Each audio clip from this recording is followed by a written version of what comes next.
Vamos a continuar con la siguiente charla, que está también a cargo del doctor Elar, la cual es Terapia Racional de Fármacos en Diabetes, actualización de las guías.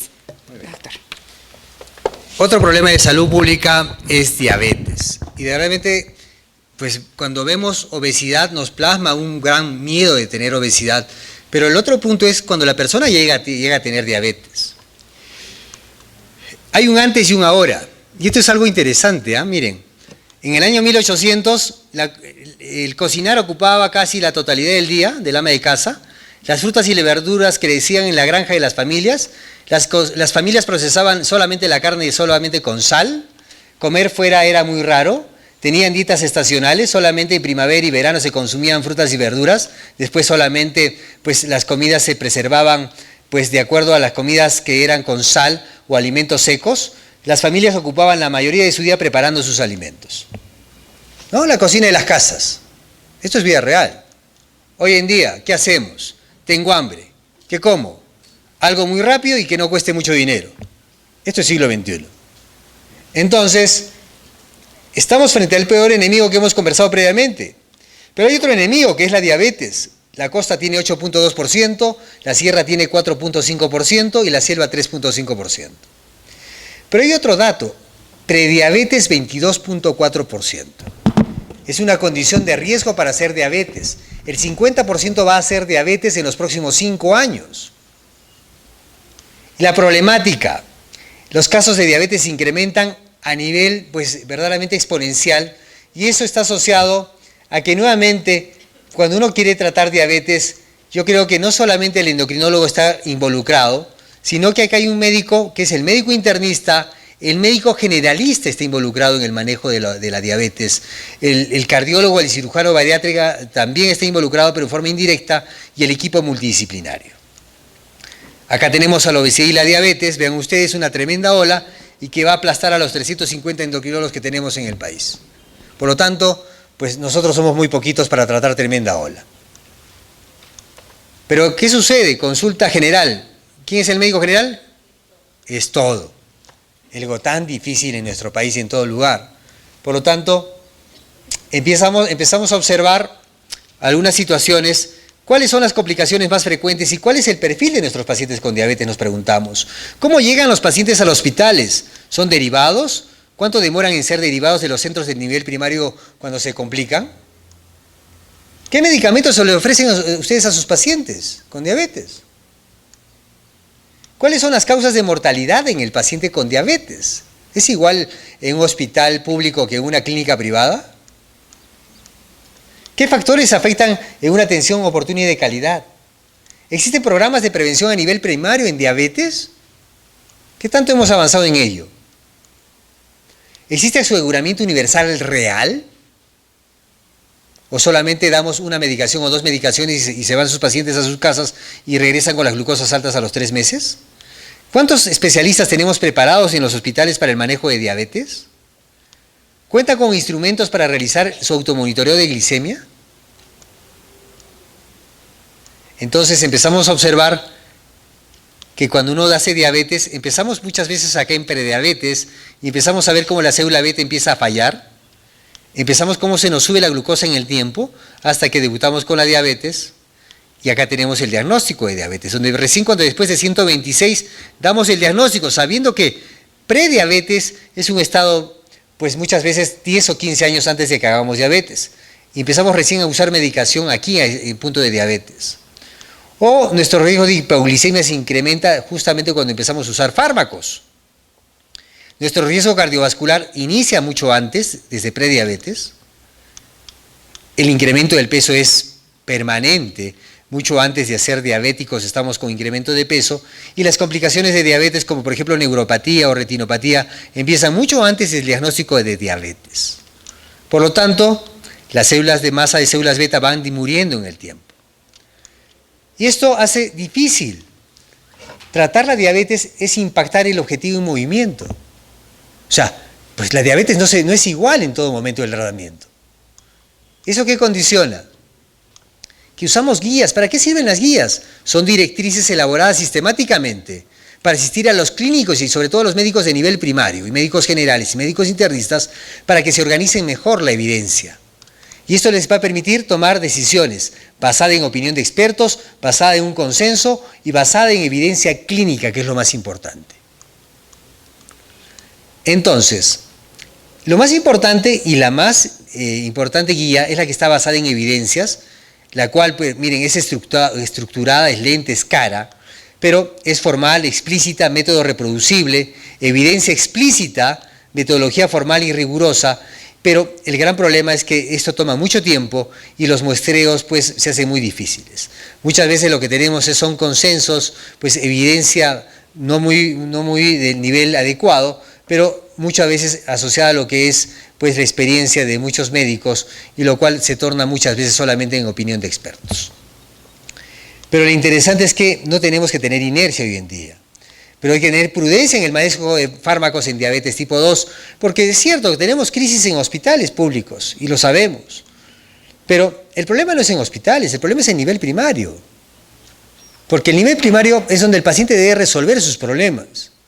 Una diabetes debe resolverse en el nivel primario, a menos que pues tenga una complicación asociada a diabetes. Pues, pero si un paciente tiene glucosa 110, 120, debe seguir en el nivel primario.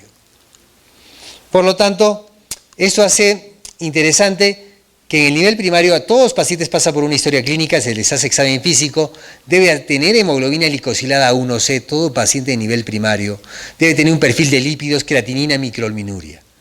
Esto es muy sencillo hoy en día. Antes se necesitaba mucho dinero para tener esto. Entonces, empezamos a ver, hay guías de diabetes del ADA, hay guías de la LAT, las guías del Ministerio de Salud, que vamos a hablar un poquito, hay guías de la Asociación Americana de Endocrinólogos Clínicos y hay guías de la Federación Internacional de Diabetes. Igualmente las guías nos complican la vida de una vez, ¿y cuál es la que vamos a escoger nosotros? ¿Y por qué? Porque miren el grupo de fármacos que hay para diabetes. Es interesante, miren, 12 grupos con diferentes mecanismos de acción. A los médicos generalistas y médicos internistas se les complicó la vida. Antes solamente había metformina, glibenclamida e insulina, y hoy día tenemos todos estos fármacos.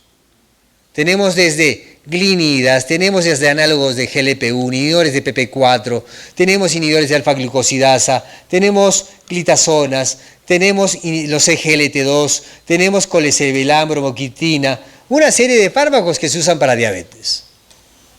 Entonces, el panorama se les complica para el manejo de la diabetes. Y los fármacos van cambiando con respecto al uso. Miren, este es un estudio en los Estados Unidos, como en el año 2006, por ejemplo, lo que se usaba en el 2006 eran glitazonas, TZDs, 28.5%, y hoy en día en el 2013 solamente se usa un 5.6%. ¿Se acuerdan que las glitazonas producían mayor riesgo de cáncer de vejiga, producían el gran problema de eventos cardiovasculares y fueron retirándolas del mercado? Miren cómo las biguanidas, la metformina fue reiniciada en los Estados Unidos en el año 95, en el año 2006 se usaban 47% y en el año 2013 se usa 53%. Los inhibidores de PP4, 0.5% en el 2006 y en el año 2013 14.9% de uso. Las insulinas, 17% en el 2006 y 23% de insulina de uso en el año 2013.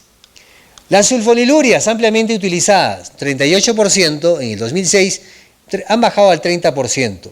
Y siguen siendo ampliamente utilizadas probablemente porque son muy baratas y verdaderamente porque todavía hay experiencia en el manejo de las mismas.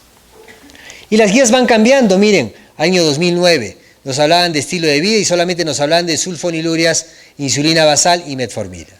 Y esto era pues nuestro primer nivel de atención hasta que pasamos al segundo nivel de atención con bioglitazona y análogos de GLP-1, año 2009. Año 2013. Nos complicaron más la vida porque ya, por ejemplo, el ACE nos pone las otras drogas, como los inhibidores de alfa-glicosidasa, SGLT2, glitazonas, sulfonilurias, como drogas de monoterapia. Bueno, esto solamente para que vean cómo evolucionan las guías. Glicosilada 7.5% monoterapia, glicosilada mayor de 7.5% indicación terapia dual, una combinación entre estas drogas, primera línea análogos de GLP-1 y terapia de inhibidores de PP4, todas asociadas a metformina, y los que están en amarillo, pues son las de segunda línea para el manejo de terapia combinada. Y terapia triple, igualmente la combinación de las mismas. Pero vamos a ir pasando porque en el año 2014 cambia la historia, porque ya la medicina se centra en el paciente. ¿Por qué? Porque empezamos a observar que el paciente se le pregunta qué es lo que puede tomar, qué es lo que puede comprar y qué complicaciones puede tener con estos fármacos. ¿Y qué es lo que se plantea? Señora, usted tiene glucosa 280, glicosilada 9%, diagnóstico reciente de diabetes, ¿qué le voy a indicar? Está pensando el médico tratante. ¿Qué piensa la paciente? Ojalá es que no me recetes algo muy caro. ¿No? Eso es lo que está pensando la paciente hoy en día. ¿Esto es vida real? Entonces, hoy en día empezamos a entender que no se basa solamente en que los pacientes tengan que usar el mejor fármaco, sino que evaluamos la actitud del paciente. Evaluamos sus riesgos potencialmente de hipoglicemia. Si el paciente tiene una edad que le pone en riesgo de hipoglicemia, si usa insulina que los coloca en riesgo de hipoglicemia, ¿cuánto tiempo tienen de enfermedad? A mayor tiempo de enfermedad, mayores complicaciones micro y macrovasculares, su expectativa de vida. A mayor expectativa de vida, soy más exigente con el valor de hemoglobina glicosilada. Sus comorbilidades importantes. A menos comorbilidades, pues soy más objetivo en el valor de hemoglobina glicosilada, tiene que estar debajo de 7. Las complicaciones vasculares establecidas. A mayores complicaciones macrovasculares, pues probablemente soy menos restrictivo y mi glicosilada puede ser mayor de 7%. Recursos y sistema de apoyo. Si mi paciente cuenta con glucómetro, apoyo familiar, es muy importante. Si cuenta con apoyo y recursos económicos, soy más importante en llegar a niveles de glicosilada por debajo de 7% que mis pacientes que tienen limitación en llegar a estos objetivos. En el 2014 ya nos ponen esta lámina que es totalmente diferente, donde nos dicen siempre metformina a la cabeza con estilo de vida y donde nos ponen, pues nos valoran los tratamientos de acuerdo a la eficacia, al riesgo de hipoglicemia, a la ganancia de peso, a los efectos adversos y a los costos. Entonces, es importante valorar no solamente si el medicamento funciona, sino también la condición del paciente y evaluar estos puntos críticos. En el 2018, esta es una publicación del 2018, donde se pone a evaluar y se optimiza la calidad de vida del paciente y se optimiza prevenir las complicaciones de los pacientes. Y eso se hace con un programa educativo. Ellos plantean, si quiere manejar diabetes tipo 2, tiene que tener un programa educativo estructurado, donde el paciente sea sometido a un seguimiento, porque la consulta de cada 3 meses es insuficiente para el manejo de una diabetes tipo 2. ¿Eso qué condiciona? Condiciona nuevamente el estilo de vida, pero miren, la terapia hiperglicemiante en adultos, si yo tengo una glicosilada por encima de 9, menor de 9, considero monoterapia. Si está por encima de 9%, puedo considerar terapia dual. Y si la glicosilada está por encima de 10%, pero teniendo en cuenta si la glucosa está por encima de 300, o el paciente está sintomático en forma importante con polidipsia, poliuria, puedo considerar la terapia inyectable combinada. Quiere decir esto, análogos de GLP-1 o insulina. Pero recuerden, la monoterapia es el inicio de todo, donde el paciente, siempre y cuando no tenga contraindicaciones a la metformina con respecto a la tolerancia y con respecto a eventos respiratorios, insuficiencia cardíaca, insuficiencia o acidosis láctica. Entonces, vamos a ver, empezamos el tratamiento con terapia con monoterapia en estas dos condiciones. Y después de la monoterapia, ¿qué sigue? ¿Cuál es la segunda droga de elección en la terapia combinada? ¿Elegiremos insulina? ¿Elegiremos glifosinas? ¿Elegiremos inhibidores de PP4? ¿Elegiremos sulfonilurias o análogos de GLP-1? Bueno, doctor, si sabemos que la metformina tiene este perfil, vamos a elegir de acuerdo a la condición de mi paciente. Si mi paciente tiene alto riesgo de hipoglicemia, ahí está, muy bien. Si mi paciente tiene alto riesgo de hipoglicemia, ¿cuál es mi droga más importante? Por ejemplo, inhibidores de PP4, bajo riesgo, inhibidores de SGLT2, bajo riesgo, análogos de GLP-1, bajo riesgo. ¿Correcto? Pero si mi paciente tiene riesgo de hipoglicemia, moderado riesgo sulfonilurias, alto riesgo insulina, sobre todo las insulinas humanas. Pero si yo busco a mi paciente que pierda peso, o por lo menos que no gane peso, inhibidor de PP4 es neutro, los SGLT2 me ayudan a perder entre 1 y 3 kilos de peso, los análogos de GLP-1 entre 2 y 4 kilos de peso, en cambio la insulina me hace ganar peso. Y las sulfonilureas también me ayudan a ganar peso, las glitazonas me ayudan a ganar peso. Con respecto a los efectos adversos, sulfonilureas, hipoglicemia, glitazonas, edemas, falla cardíaca, algún riesgo en cáncer de vejiga, inhibidores de PP4 son raros, pues verdaderamente solamente en piel y verdaderamente son muy raros con respecto a inhibidores de PP4 sus efectos adversos, los SGLT2 genitourinarios, deshidratación, análogos de GLP-1 gastrointestinales, náuseas, vómitos, insulina, hipoglicemia. Pero el gran punto a veces que es de quiebre es el costo. Las sulfonilureas son baratas, las glitazonas son baratas, los inhibidores de PP4 son alto costo, los SGLT2 son de alto costo y los análogos de GLP-1 de alto costo, la insulina de alto costo dependiendo del tipo de insulina, sobre todo se refiere a los análogos de insulina. Entonces miren todas las condiciones que van a ser importantes para que nosotros podamos elegir a nuestros pacientes con insulina. Y si el paciente, a pesar que el paciente no llega al objetivo de 7% en el tiempo, y sobre todo vamos manejando nuestros objetivos cada 3 meses, pasamos a la terapia triple. Y la terapia triple también se basa en los mismos conceptos, con respecto a su eficacia, peso, costo, y sobre todo lograr el objetivo de una glicosilada debajo de 7%. Entonces, hay una condición algo diferente hoy en día. Las terapias cambiaron cuando salieron 2 estudios, sobre todo con los SGLT2, con lo que es el estudio con empaglifosina, el estudio EMPA-REC y el estudio con liraglutide. Y estos estudios, ¿qué demostraron? Que el uso de SGLT2 y liraglutide disminuye el riesgo cardiovascular hasta un 30 y tantos % y con respecto a liraglutide un 14%. Por lo tanto, si el paciente tiene enfermedad cardiovascular aterosclerótica, la terapia dual, si la tuviese, añadir un agente que haya probado reducir los eventos cardiovasculares. ¿Y cuáles son estos? SGLT2, en este caso empaglifosina y liraglutide. Y por lo tanto también mortalidad cardiovascular. Y si no tengo el evento, añado cualquier evento. Entonces, las guías van cambiando de acuerdo a la evidencia actual. Y la evidencia actual dice, si mi paciente tiene evento cardiovascular, tengo la opción de elegir entre liraglutide y empaglifosina. Y probablemente dapaglifosina también, porque ya salió el estudio de CLEAR, que también ayuda y previene lo que son eventos cardiovasculares en los pacientes que tienen diabetes tipo 2 y son asociados al tratamiento con SGLT2. Buscar siempre el objetivo de monitoreo de glicosilada cada 3 a 6 meses. Entonces, se recomienda reincorporar un agente con fuerte evidencia de reducción de riesgo cardiovascular. Y en este caso son empaglifosina y liraglutide, un SGLT2 y un análogo de GLP-1 y dapaglifosina. ¿Qué sucede si la glicosilada está por encima de 10%, la glucosa basal está por encima de 300 y el paciente está sintomático con todo esto?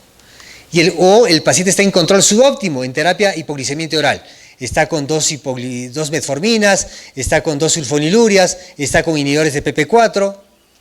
¿Cuál es la siguiente opción? Iniciar insulina basal. ¿A qué hora inicio insulina basal? A las 9:10 de la noche. Este es un esquema bedtime. Inicio entre 0.1 a 0.2 unidades por kilo por día o 10 unidades por día. Este es un esquema muy fácil y sencillo de usar. Y cada 2 semanas, una vez a la semana o cada 2 semanas, voy aumentando 2 a 4 unidades. ¿Logrando qué objetivo? Que mi paciente esté con la glucosa por lo menos debajo de 140 miligramos por decilitro. Y es muy interesante, si el paciente todavía mantiene las glucosas altas por encima del objetivo, puedo aumentar la dosis hasta 4 o 6 unidades.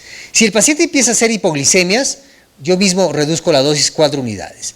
Este es un esquema básico para el médico de nivel primario. El nivel primario puede usar insulina, si es que se aprende esta regla. No tengan miedo a usar insulina. No tengan miedo a usar insulina. Si es insulina NPH, usarla a las 10 de la noche. Si es insulina análogo como glargina, como detemir, también 9, 10 de la noche, buscando ¿qué objetivo? Bajar la glucosa de ayunas. Esto permite una disminución de la producción hepática de glucosa, por lo tanto los niveles de glucosa en la mañana se hacen más fáciles. Pero la cosa les complico, pero esto es ya para el médico especialista. Los que adicionamos pues, una insulina de acción rápida, un análogo de GLP-1 o insulinas mixtas. No les voy a conversar sobre este tema porque es mucho más complicado y es para el endocrinólogo. Pero miren, estas guías, ¿qué es lo que nos dicen? Cuando yo quiero una terapia inyectable, mantengo la misma dosis de metformina. Si uso glitazonas, trato de reducir la dosis de la glitazona o también de la insulina. Si uso sulfonilurias, no la suspendo, bajo al 50% de la dosis de sulfonilurias con la dosis iniciada basal. Por ejemplo, estaba el paciente usando 10 miligramos de sulfonilurias como glibenclamida, le bajo a 5 miligramos. Considero también de tener sulfonilurias cuando uso insulinas mixtas, lo cual este es un esquema que es para el especialista o el que tiene experiencia en manejo de insulinas. Cuando uso CGLT2 mantengo la misma dosis de CGLT2, no cambio, a menos que el paciente haya hecho una historia de cetoacidosis diabética o el paciente pues tiene alguna complicación de los eventos adversos con los CGLT2. Y cuando tengo inhibidor de PP4, mantengo la misma dosis de inhibidores de PP4 también, a menos que el paciente tenga alguna contraindicación con respecto a análogos de GLP-1. Cuando uno inicia un análogo de GLP-1, suspendo los inhibidores de PP4. Yo tengo liraglutide y ya no tiene beneficio en usar pues, una droga como sitagliptina o vildagliptina para el manejo de diabetes. Entonces, miren cómo los algoritmos van cambiando. El objetivo, por ejemplo, de LEIS nos propone una glicosilada debajo de 6.5%, más agresivo en pacientes para evitar las complicaciones o complicaciones por diabetes. Este es un cuadro de LEIS y este es el perfil de los hipoglicemiantes orales. Esto solamente para que lo vean. Yo me voy a quedar con las guías de la Asociación Americana de Diabetes, porque para mí yo creo que las seguimos usando y las seguiremos usando. Este es un esquema igualmente modificado por los americanos. Y solamente les traigo acá las guías de la Asociación Latinoamericana de Diabetes, que la última edición fue en el 2013, la cual me parece también una guía interesante y fácil de usar. No olviden que es importante el diagnóstico de diabetes con una glucosa mayor o igual a 126 en ayunas, con un test de postcarga mayor de 200 o con una glicosilada mayor de 6.5%. Considerar al paciente diabético tipo 2 inestable, aquellos que no controlan la glucosa con hipoglicemiantes orales a dosis altas, o el paciente que está sintomático, y lo cual debe usar insulina. Es importante, como dice también esta guía, disponer de un programa estructurado, intensivo y validado para lograr cambios efectivos del estilo de vida a corto plazo. Sabemos que esto es lo más importante en el control de la diabetes, que permita reducir la hemoglobina glicosilada. Por ejemplo, una vez que el paciente, si tiene un índice de masa corporal más de 30, ellos consideran añadir fármacos para reducir el peso, un análogo de GLP-1. ¿Pero qué considero para un análogo de GLP-1? Tener un sueldo de 900 soles mensuales.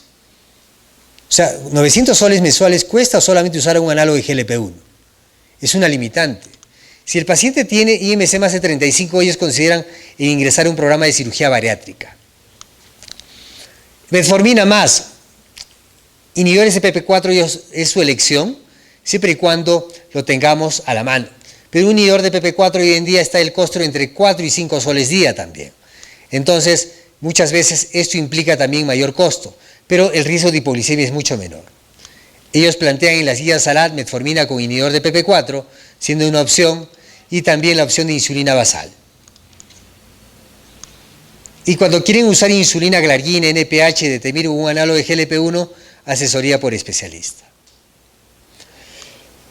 Cuando agregar un tercer antibiótico oral va a depender de la experiencia del especialista.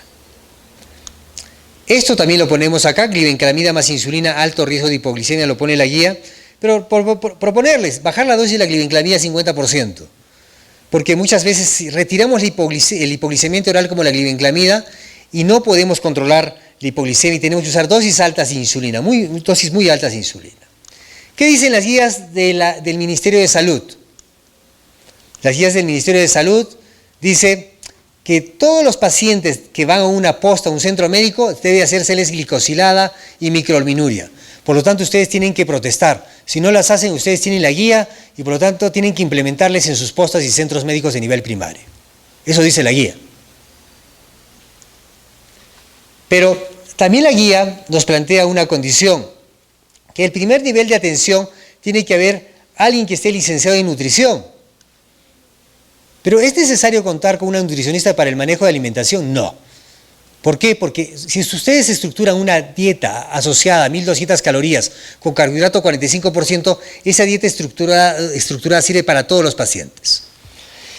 Es importante ser derivado cuando los pacientes no puedan ser manejados en nivel primario. Personas con diabetes e hipertensión arterial dicen que deben ser derivados a otro nivel. Un médico de nivel primario puede manejar hipertensión primaria, hipertensión arterial y también diabetes. Por lo tanto, solamente si no están bien controlados deben ser derivados a otro nivel. Esto ya lo vimos y vamos a observar lo siguiente.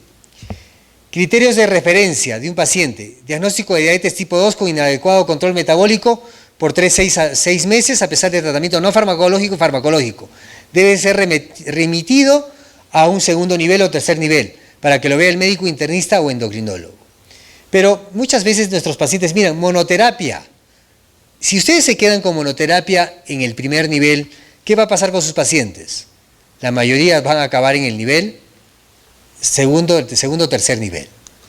Y el otro gran problema, todo paciente con diabetes tipo 2 y que tenga complicaciones por diabetes, sea nefropatía, retinopatía, neuropatía, enfermedad cardiovascular, también debe ser derivado a un segundo o tercer nivel por la complicación micro o macrovascular que tenga el paciente. Paciente con una infección aguda severa, un pie diabético también. Y nuevamente, yo creo que el paciente con diabetes e hipertensión arterial, si está controlado, debe quedarse en el primer nivel, y eso lo pongo ahí interrogante porque realmente debería de ser manejado de otra manera. Siguiente. ¿Se cansó? Bien. Entonces, por ejemplo, las guías del Ministerio de Salud, ellos implican que un paciente con mayor de 110 es un nivel adecuado de glucosa para un paciente que tiene prediabetes. Pues ellos lo consideran como normal. Pues ellos han tomado como referencia las guías NICE, probablemente las guías inglesas. No vamos a ponernos a discutir del punto, pero yo creo que el punto de corte debe ser 100 y las guías y la evidencia actualmente lo refieren como 100. ¿Cuál es el problema de la guía? Miren lo que dice la guía. Modificación de estilo de vida, monoterapia con metformina. Y si el paciente no tolera metformina, ¿qué debe de indicarse? Glibenclamida, eso es lo que dice la guía del ministerio. Sabemos de todas las deficiencias de la glibenclamida. Y si el paciente no logra el meta de tratamiento, hay que estilo de vida, no logra la meta, hay que referir al endocrinólogo internista. Miren las herramientas que tiene un médico de nivel primario. Doctor, entonces, ¿qué va a pasar? Doctor, yo estoy en el hospital saturado, tengo 30 pacientes por día, tengo 40 pacientes por día. Entrenen al médico de nivel primario y sáquenlo de esto, por favor. Entonces, por eso les traía esta guía para que la vean un poco de qué se trata la guía del Ministerio de Salud. Y lo peor, el paciente con diabetes tipo 2 de nivel primario no puede usar insulina. Entonces, ¿qué sucede? Hay una parte de la guía donde dicen manejo de la crisis hiperglicémica en el primer nivel de atención. ¿Qué irrisorio es? No pueden usar insulina y les dan una guía para manejo de crisis hiperglicémicas. Eso está dentro de la guía. ¿Es importante saber el manejo? Sí. Pero me gustaría también que sepan usar el manejo de insulina, por ejemplo, a nivel basal, por lo menos.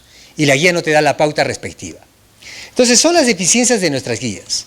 Yo creo que la guía más importante para el nivel primario es la guía de la Federación Internacional de Diabetes. Esta guía es muy simple de usarla, porque nos da recomendaciones de educación general, de dieta, de estilo de vida, recomendaciones de actividad física y recomendaciones de hábitos. Está en el internet y también nos da recomendaciones de hipoglicemia oral. Miren lo que dice esta guía. Preferir combinaciones con metformina y sulfonilurias, excepto glibenclamida, la que usamos nosotros. Nos dicen usen glimepirida, usen glicazida, glipizida, que son las que son menos hipoglicemiantes. Usen inhibidores de PP4 y usen inhibidores de CGLT2. Y recomendaciones, usar insulina a nivel primario, sobre todo en el paciente que está descompensado, esquema insulina basal. ¿Se acuerdan de las guías americanas? De usar 10 unidades en la noche, esa también es la recomendación del IDF.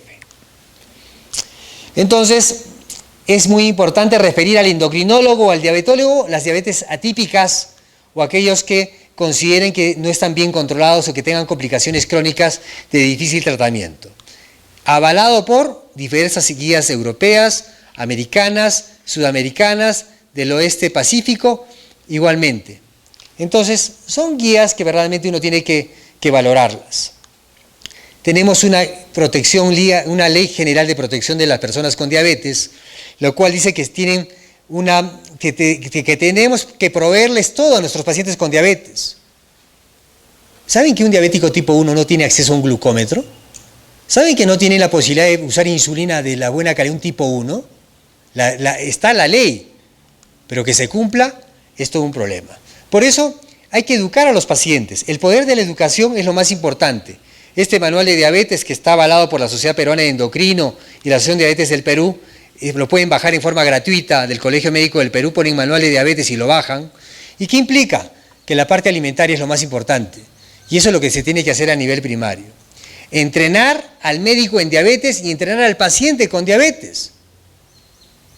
Esto es lo más importante. Y debemos estar involucrados en esto. Entonces, porque hay que respetar las costumbres de los pacientes, hay que evaluar su situación económica, hay que evaluar la edad de los pacientes, el grado de instrucción y el tiempo de enfermedad.